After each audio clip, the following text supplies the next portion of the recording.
Hi everyone, welcome to What to Read Wednesday, and I am so excited about today and the books that I'm going to share with you. The theme today is about bats, and it's Halloween time. That's kind of out there, the bats. There's a lot of cute crafts that you can do with making bats, so that's kind of why I went with this theme today, and I've got some great books I want to share with you. The first three books I want to share with you are all by the same author, and that author is Kathy Appelette. And the first book I want to share with you is called Bats on Parade. This is a really cute book that ties in and teaches multiplication. So let me give you an example of one of the pages. Up marched the saxophones, all 25, sopranos and altos. They came 5 by 5. And then they have a little multiplication problem in the corner.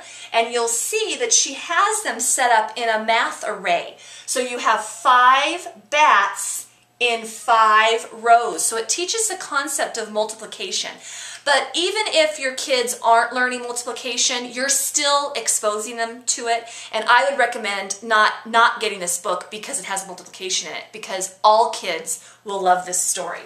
The second book by her, Kathy Appelette, is called Bat Jamboree, and this book is all about counting.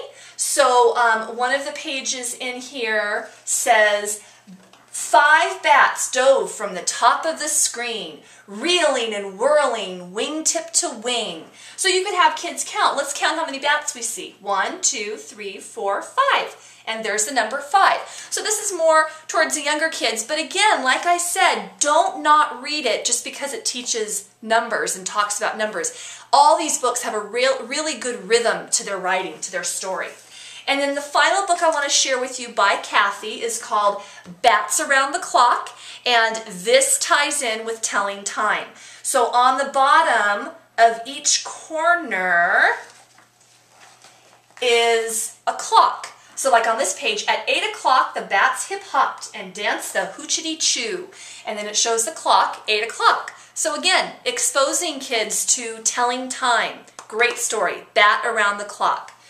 The last 3 that I want to share with you are all nonfiction books, and like I always say, it is so important to expose younger kids to nonfiction books through picture books, because nonfiction text is set up differently than fiction text, and usually in the upper grades, that is where kids really start to struggle with their comprehension, is in nonfiction text, because the nonfiction text is set up differently and it has much harder concepts. A lot of your science material, much more difficult. So exposing them to nonfiction text and their setup is very important to do when they're younger, and it's a great way to do it through picture books. So the first book I want to share with you is called Bats, and it's by Gail Gibbons. Gail Gibbons is a wonderful author who has great nonfiction picture books. And this book is all about bats, and you'll see how it, again, is set up a little bit differently.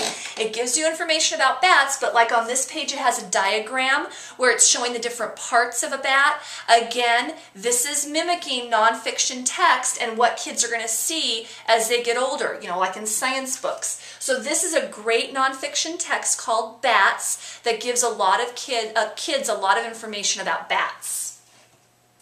The next book is called Bats, Night Flyers. Again, another nonfiction text. This one talks about the different types of bats. I don't know about your kids. My son loves telling me all the different types of sharks. He loves sharks.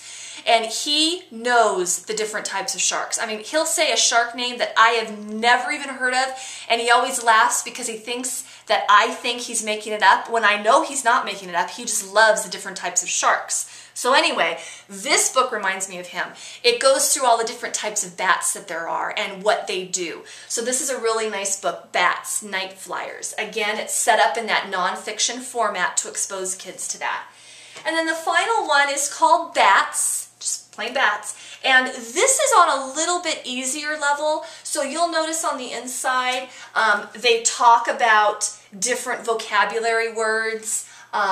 They do have sections where it says take a closer look, and they'll show you a close-up of like a bat's ear. So this is a little bit lower level for the younger kids, and it's just called Bats.